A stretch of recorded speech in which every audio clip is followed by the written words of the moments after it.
नमस्कार दोस्तों, मैं हूं मुनील और एक बार फिर से आप सभी का स्वागत करता हूं आपके अपने YouTube चैनल मुनील सर की क्लासेज में। दोस्तों, आज की वीडियो में हम लोग डिस्कस करने जा रहे हैं क्लास 12th के इंग्लिश का जो फर्स्ट लेसन है इंडियन सिविलाइजेशन एंड कल्चर, उसके ऑब्जेक्टिव क्वेश्चंस को। दोस्तों, मैंने इस वीडियो में लगभग 40 क्वेश्चन को इंक्लूड किया है। इस वीडियो को देखने के बाद आपको किसी अन्य वीडियो को देखने की ज़रूरत नहीं पड़ेगी। आपके एग्ज़ाम में जितने भी क्वेश्चन पूछे जा सकते हैं, मैंने लगभग सारे क्वेश्चन को लिया है। इससे बाहर आपके एग्ज़ाम में कोई भी क्वेश्चन नहीं पूछा जाएगा। तो चलिए आइए वीडियो को शुरू करते हैं। वीडियो को शुरू करने से पहले आपसे एक छोटा सा रिक्वेस्ट है कि अगर आप हमारे चैनल पर नए हैं तो प्लीज़ चैनल को सब्सक्राइब कर ले और बेल आइकन को प्रेस कर ले, ताकि जब भी कोई नई वीडियो इस पर अपलोड हो तो उसका नोटिफिकेशन आपको मिल जाए और आप आगे भी इसी तरह से वीडियो को देखते रहें और आपकी तैयारी इसी तरह आगे चलती रहे। तो चलिए आइए शुरू करते हैं। दोस्तों, आपके एग्ज़ाम में लेसन के ऑथर के इंट्रोडक्शन से काफ़ी सारे ऑब्जेक्टिव आते हैं, इसलिए हम लोग सबसे पहले इस लेसन के जो ऑथर हैं यानी कि महात्मा गांधी, उनके बारे में एक ब्रीफ इंट्रोडक्शन ले लेते हैं, यानी संक्षेप में जान लेते हैं। तो ये जो लेसन है इंडियन सिविलाइजेशन एंड कल्चर यानी कि भारतीय सभ्यता और संस्कृति, इसके लेखक हैं महात्मा गांधी। महात्मा गांधी का जन्म 2 अक्टूबर 1869 यानी कि 2 अक्टूबर 1869 को गुजरात के पोरबंदर में हुआ था। इनकी मृत्यु 30 जनवरी 1948 को दिल्ली के बिरला भवन के सामने हुआ था। इनकी हत्या नाथूराम गोडसे के द्वारा गोली मारकर कर दी गई थी। माई एक्सपेरिमेंट विद ट्रूथ, सत्य के साथ मेरा प्रयोग, ये इनकी ऑटोबायोग्राफी है यानी कि आत्मकथा है, जिसमें से आपका ये लेसन लिया गया है। यानी ये लेसन जो है इंडियन सिविलाइजेशन एंड कल्चर, ये आपका इसी पुस्तक से लिया गया है जो कि महात्मा गांधी की जीवनी है। तो आइए अब इसके ऑब्जेक्टिव क्वेश्चंस को देखते हैं। दोस्तों, ऑब्जेक्टिव क्वेश्चंस के बाद आप हमारे टेलीग्राम चैनल से भी जुड़ सकते हैं। डिस्क्रिप्शन बॉक्स में टेलीग्राम चैनल का आपका लिंक दिया हुआ है। आप चैनल को ज्वाइन करके वहाँ से इसका PDF डाउनलोड कर सकते हैं और PDF को आप प्रिंट आउट भी करवा सकते हैं, ताकि एग्ज़ाम टाइम में आपका कम से कम समय में रिवीजन हो सके। तो चलिए आइए अब ऑब्जेक्टिव क्वेश्चंस को शुरू करते हैं। पहला क्वेश्चन आपका दिया हुआ है, Indian civilization and culture is written by, यानी इंडियन सिविलाइजेशन एंड कल्चर जो है ये लेसन किसके द्वारा लिखा गया है। तो जैसा कि हम लोगों ने ऊपर भी देखा था, ये लेसन लिखा गया है हमारे राष्ट्रपिता महात्मा गांधी के द्वारा। तो इसका राइट आंसर हो जाएगा option A, Mahatma Gandhi. Next है आपका question number 2, dash was a spiritual leader more than a politician. Dash was यानी कौन थे, ए स्पिरिचुअल लीडर यानी एक आध्यात्मिक नेता, मोर देन ए पॉलिटिशियन यानी एक राजनीतिज्ञ से अधिक, यानी राजनीतिज्ञ कम थे और एक आध्यात्मिक नेता अधिक थे। वो कौन थे, तो वो भी हैं महात्मा गांधी, यानी कि इसका भी राइट आंसर हो जाएगा आपका Mahatma Gandhi, option C. Next है आपका question number 3, my experiments with truth was written by. देखिए, माई एक्सपेरिमेंट विद ट्रूथ जो है ये आत्मकथा है यानी कि ऑटोबायोग्राफी है, और ऑटोबायोग्राफी जो होता है जिसकी होती है वही लिखता है। तो ये किसकी है ऑटोबायोग्राफी, महात्मा गांधी की। तो लिखा भी होगा किनके द्वारा, महात्मा गांधी के द्वारा। तो इसका राइट आंसर हो जाएगा MK गांधी यानी कि मोहनदास करमचंद गांधी। नेक्स्ट है आपका question number 4, dash used truth and non violence as his chief weapons. Dash used कौन प्रयोग करते थे, ट्रूथ एंड नॉन वायलेंस यानी कि सत्य और अहिंसा का, एज हिज चीफ विपन्स अपने मुख्य हथियार के रूप में। तो आप सभी जानते हैं कि सत्य अहिंसा के मार्ग पर चलने वाले कौन थे, महात्मा गांधी थे। तो इसका राइट आंसर हो जाएगा ऑप्शन ए, गांधी जी। आगे है क्वेश्चन नंबर 5 में आपसे पूछा गया है, गांधी जी was born on. Gandhi ji का जन्म हुआ था। तो गांधी जी का जन्म हुआ था 2 अक्टूबर 1869 को गुजरात के पोरबंदर में। तो इसका राइट आंसर हो जाएगा ऑप्शन ए, 2 अक्टूबर 1869। नेक्स्ट है आपका question number 6, dash is known as father of nation और बापू। डैश इज नोन किनको जाना जाता है, एज फादर ऑफ नेशन राष्ट्रपिता के रूप में, और बापू यानी बापू के रूप में। तो इसका राइट आंसर हो जाएगा महात्मा गांधी। नेक्स्ट है आपका question number 7, who was father of Mahatma Gandhi. Mahatma Gandhi के पिता कौन थे। तो महात्मा गांधी के पिता का नाम था करमचंद गांधी, और महात्मा गांधी का पूरा नाम था मोहनदास करमचंद गांधी। तो इसको आप याद रखेंगे। ऑप्शन ए इसका राइट आंसर हो जाएगा। नेक्स्ट है आपका question number 8, pharaohs were rulers of ancient. Pharaohs were rulers, pharaohs शासक थे। फाराओज का हिंदी फारस होता है, आप फारस भी बोल सकते हैं, फाराओज भी बोल सकते हैं। तो ये जो फारस थे, रूलर्स थे यानी शासक थे, कहाँ के शासक थे, तो ये एंशिएंट इजिप्ट यानी प्राचीन मिस्र के शासक थे। तो इसका राइट आंसर हो जाएगा इजिप्ट। इजिप्ट को हम लोग हिंदी में कहते हैं मिस्र। यह एक देश का नाम है जिसकी राजधानी है काहिरा। नेक्स्ट है आपका question number 9, dash were rulers of Egypt. देखिए उसी क्वेश्चन को आपको फ्लिप कर दिया गया है। यहाँ पर फाराओज था, यहाँ पर आपको क्या कर दिया गया, यहाँ ब्लैंक्स छोड़ दिया गया और आपको राइट आंसर भरना है। यहाँ पर इजिप्ट दे दिया गया और फाराओज को यहाँ पर छोड़ दिया गया। तो इसका राइट आंसर यहाँ पर क्या फिल होना चाहिए, तो फाराओज फिल होना चाहिए। तो इसका राइट आंसर हो जाएगा आपका ऑप्शन डी, फाराओज। यानी इसका पूरा मीनिंग क्या हो जाएगा, फाराओज वेयर रूलर्स ऑफ इजिप्ट, यानी फाराओज जो थे, फारस जो थे, वो इजिप्ट के शासक थे। आगे देखते हैं क्वेश्चन नंबर 10 में आपसे पूछा गया है, Gibbon is associated with. Gibbon जो है वो संबंधित है किससे। देखिए गिब्बन एक अंग्रेज इतिहासकार का नाम है, यानी ये इंग्लैंड के थे, लेकिन ये एक इतिहासकार थे, इन्होंने इटली के संबंध में रचना की है, यानी ये इटली से संबंधित है। तो इसका राइट आंसर हो जाएगा ऑप्शन ए। ये कई बार आपके एग्जाम में पूछा गया है। चलिए अगला देखते हैं, इसका राइट आंसर हो गया option A, Gibbon is associated with Italy. Next है आपका क्वेश्चन नंबर 11 में पूछा गया है, civilization is the state of development of a dash. Civilization is the state, civilization यानी कि सभ्यता, इज द स्टेट अवस्था है, ऑफ डेवलपमेंट विकास के। सिविलाइजेशन जो है अवस्था है विकास के, किसके विकास का, तो लोगों के, पशुओं के, पक्षियों के, या नॉन लिविंग थिंग्स यानी कि निर्जीव चीज़ों के। तो ऑब्वियसली इसका राइट आंसर हो जाएगा ऑप्शन ए, पीपल। तो इसका राइट आंसर क्या हो गया, ऑप्शन ए। नेक्स्ट है आपका क्वेश्चन नंबर 12। दोस्तों वीडियो के अंत तक बने रहेंगे, मैंने इसमें लगभग 40+ ऑब्जेक्टिव क्वेश्चंस लिया है। आपके एग्ज़ाम में इससे बाहर कोई भी क्वेश्चन नहीं पूछा जाएगा, आप इसके लिए श्योर रहेंगे और वीडियो के लास्ट तक बने रहेंगे। वीडियो को देखने के बाद इसका PDF आप ज़रूर डाउनलोड कर लेंगे। टेलीग्राम चैनल का लिंक मैंने डिस्क्रिप्शन बॉक्स में दे दिया है, वहाँ से आप चैनल को ज्वाइन कर लेंगे और वहाँ से इसका PDF डाउनलोड कर लेंगे। आप चाहे तो PDF का प्रिंट आउट भी निकलवा सकते हैं, ताकि एग्ज़ाम टाइम में आपका रिवीजन कम से कम समय में हो जाए। चलिए देखते हैं 12 में क्या है आपका, European civilization will mean. European civilization जो है इसका अर्थ होगा डैश फॉर इंडिया, यानी भारत के लिए क्या होगा, जो यूरोपियन सभ्यता है यानी पश्चिमी सभ्यता जो है। तो देखिए गांधी जी इस लेसन में कहते हैं कि European civilization is fit for Europeans, यानी यूरोपीय सभ्यता जो है यूरोप वासियों के लिए फिट है, सही है।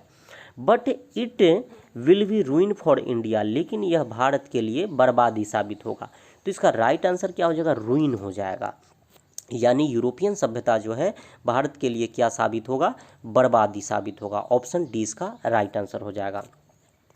क्वेश्चन नंबर 13 है, simple living and high thinking is the base of dash. Simple living और हाई थिंकिंग यानी कि सादा जीवन और उच्च विचार, ये जो बेस है, आधार है, किस सभ्यता का आधार है, तो ये है इंडियन सिविलाइजेशन का आधार। ऑप्शन बी इसका राइट आंसर हो जाएगा। देखते हैं अगला क्वेश्चन नंबर 14 में आपसे पूछा गया है, plane living and high thinking. देखिए यहाँ पर हम लोगों ने पढ़ा था simple living and high thinking, यहाँ पर क्या आ गया, plane living and high thinking. दोनों का मतलब होता है सादा जीवन उच्च विचार, लेकिन थोड़ा सा एक वर्ड का अंतर आ रहा है, यहाँ पर सिंपल है और यहाँ पर प्लेन है। तो देखिए जब सिंपल रहे तो इसका आंसर होगा इंडियन सिविलाइजेशन, और प्लेन रहे तो इसका राइट आंसर होगा वेस्टर्न सिविलाइजेशन या वेस्टर्न फिलोसफर। तो plane living and high thinking यानी कि सादा जीवन और उच्च विचार इज़ द मोटो ऑफ, आदर्श वाक है। किसका आदर्श वाक है, तो यह एक वेस्टर्न फिलोसफर का यानी पश्चिमी दर्शन शास्त्री थे, उनका वाक है। तो ऑप्शन ए इसका राइट आंसर हो जाएगा। नेक्स्ट क्वेश्चन नंबर 15 में आपसे पूछा गया है, the mind is a restless dash, यानी मन एक रेस्टलेस यानी कि बेचैन क्या है। तो देखिए मन एक चंचल पक्षी है, ऐसा गांधी जी ने कहा है। तो इसका राइट आंसर हो जाएगा ऑप्शन ए, बर्ड। नेक्स्ट है आपका 16 में, the mind is a restless bird which always remains. मन एक चंचल पक्षी है, व्हिच ऑलवेज रिमेंस, जो हमेशा रहता है, क्या रहता है, तो ये अनसेटिस्फाइड यानी कि असंतुष्ट रहता है। इस लेसन में महात्मा गांधी ने कहा है, the mind is a restless bird, the more it gets the more it wants and still remains unsatisfied. यानी कि मन एक चंचल पक्षी है, यह जितना पाता है उतना ही अधिक चाहता है और तब भी क्या, असंतुष्ट रहता है। तो इसका राइट आंसर हो जाएगा ऑप्शन डी, अनसेटिस्फाइड।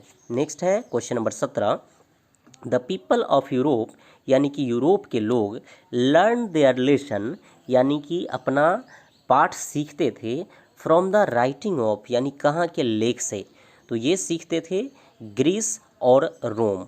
तो ऑप्शन सी इसका राइट आंसर हो जाएगा। नेक्स्ट है आपका 19 में, Indian glory is that, Bharat का गौरव है कि इट इज़ यानी यह है, क्या है, तो ये इमूवेबल है यानी कि मूव करने वाला नहीं है, यानी बदलने वाला नहीं है, यानी इसकी सभ्यता और संस्कृति जो है अब भी वही है जो पहले था, यानी इमूवेबल है यानी बदला नहीं है।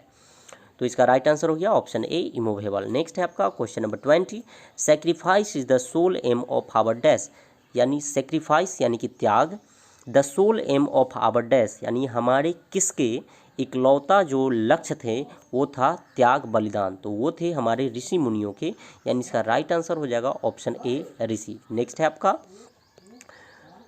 21 यानी 21, civilization has taught us to be more, civilization has taught, civilization ने सिखाया है, अस यानी हमें, टू बी मोर यानी कि बनना, और क्या बनना, तो यहाँ पर राइट आंसर हो जाएगा ऑप्शन सी, फ्रेंडली, यानी दोस्ताना, मित्रवत बनना, मित्र बनना। सिविलाइजेशन है taught us to be more friendly, civilization ने हमें सिखाया है और दोस्ताना बनना, टुवार्ड्स वन अनदर, एक दूसरे के प्रति। नेक्स्ट है आपका question number 22, dash were satisfied with a small village, कौन थे जो कि संतुष्ट थे छोटे छोटे गाँवों से, तो वो हमारे पूर्वज थे, ऑप्शन ए इसका राइट आंसर हो जाएगा। नेक्स्ट है आपका question number 23, our ancestors enjoyed, हमारे जो पूर्वज थे वो इंजॉय करते थे कैसे, रूल को, कैसे शासन को, तो होम रूल को पसंद करते थे यानी स्वशासन को, यानी खुद के शासन को, ऑप्शन बी इसका राइट आंसर हो जाएगा। नेक्स्ट है आपका 24 में, wealth and luxuries do not make a dash happy, wealth and luxuries यानी कि दौलत और भोग विलास, सुख सुविधा, ये जो है डू नॉट मेक यानी नहीं बनाते हैं, किसको हैप्पी यानी किसको खुश नहीं करते हैं, सुखी नहीं बनाते हैं, तो ये है मैन, इसका राइट आंसर हो जाएगा। यानी कि धन दौलत जो है वो किसी व्यक्ति को खुश नहीं कर सकता है। गांधी जी ने ऐसा कहा है कि कोई व्यक्ति है उसको खुश रहने के लिए धन दौलत की ज़रूरत नहीं है, सुख सुविधा की ज़रूरत नहीं है, क्योंकि ये जो हैप्पीनेस है ये एक मेंटल कंडीशन है, ये एक मानसिक स्थिति है। आपका जब मन खुश रहेगा तभी आप खुश रहेंगे, और मन खुश नहीं है तो आप खुश नहीं रहेंगे, चाहे आपके पास कितना भी धन दौलत क्यों ना हो जाए। आगे है 25 में। दोस्तों अगर वीडियो अच्छी लग रही है तो प्लीज़ वीडियो को लाइक कर दीजिए, और पूरी देखने के बाद अपने दोस्तों में भी ज़रूर इसको शेयर करेंगे। आपका शेयर और आपका लाइक ही हमारा मोटिवेशन है। आप जितना अधिक शेयर करेंगे, जितना सपोर्ट करेंगे, उतना ही अच्छा वीडियो मैं आगे बनाकर लाता रहूँगा।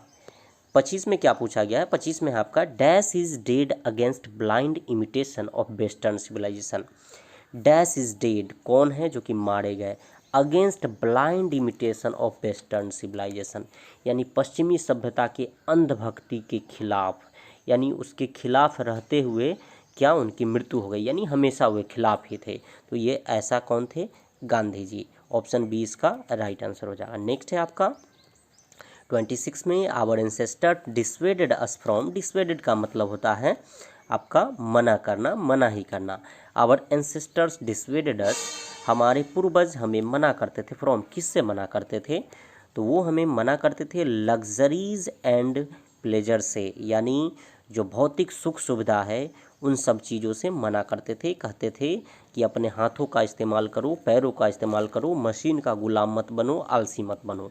नेक्स्ट है आपका 27 में, modern civilization is worship of dash, यानी आधुनिक सभ्यता जो है वो वर्शिप है, पूजा है, वो किस चीज़ की पूजा है, तो वो मटेरियल्स की पूजा है, यानी पदार्थवादी चीज़ों की पूजा है।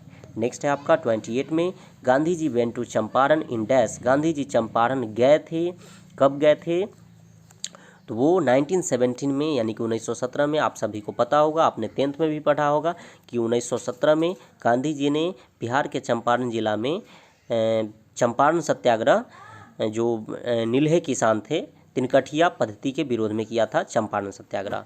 तो ये कब आए थे? 1917 में आए थे, 1917 में। नेक्स्ट है आपका, the invention of dash proved a milestone in our development. The invention of dash, किसका आविष्कार, प्रूव्ड यानी साबित किया, a milestone in our development, हमारे विकास में एक माइलस्टोन का काम किया, यानी बहुत ही इंपॉर्टेंट रोल निभाया।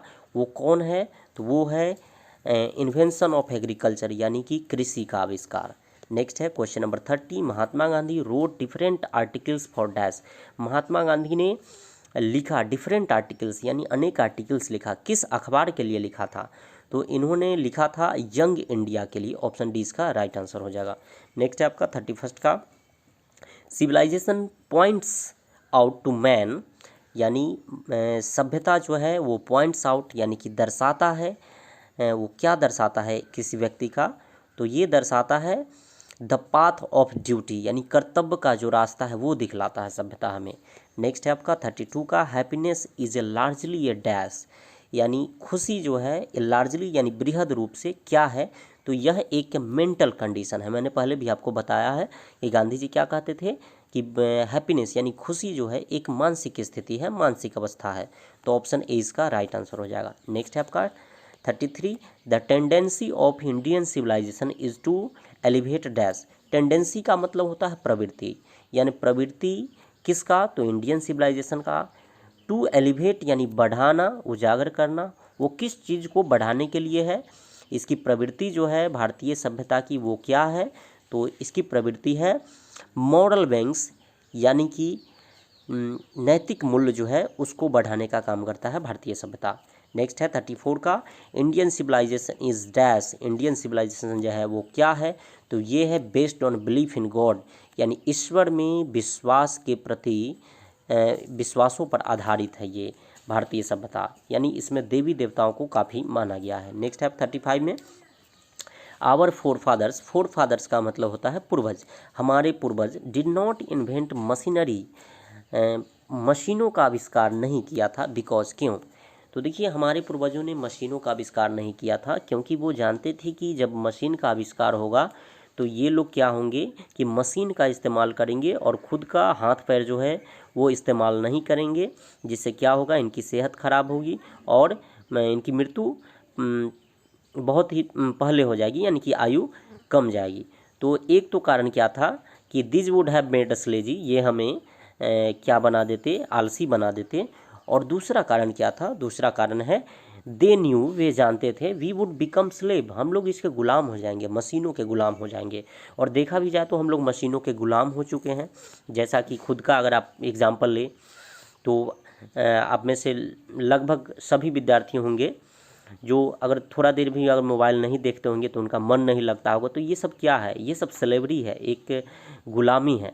तो ऐसा हमारे पूर्वज सोचते थे। तो ऑप्शन ए इसका राइट आंसर हो जाएगा, they knew we would become slave, वे जानते थे कि हम लोग क्या हो जाएंगे, गुलाम हो जाएंगे इसके। नेक्स्ट है आपका 36 का, the sentence after all there is something in Hinduism that has kept it alive up till now it is taken from.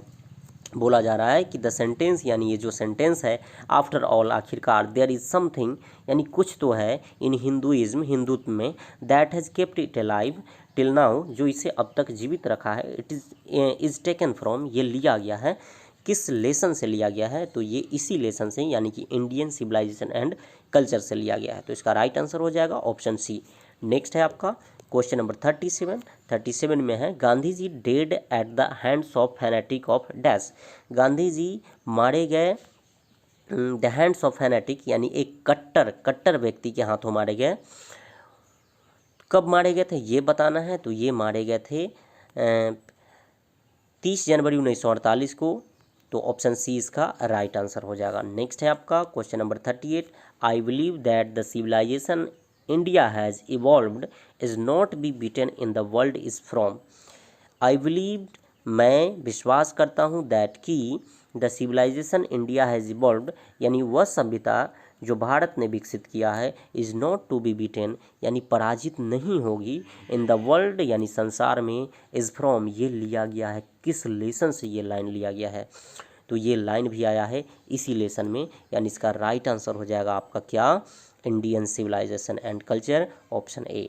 Next है आपका question number 39, the Gujarati equivalent for civilization means, यानी गुजराती में जो सिविलाइजेशन वर्ड है इसका meaning क्या होता है, ये किसके इक्विवेलेंट है, तो ये है इक्विवेलेंट यानी बराबर है किस चीज़ के, तो गुड कंडक्ट, यानी गुजराती भाषा में जो सिविलाइजेशन का मीनिंग होता है वो होता है गुड कंडक्ट, यानी कि अच्छा आचरण।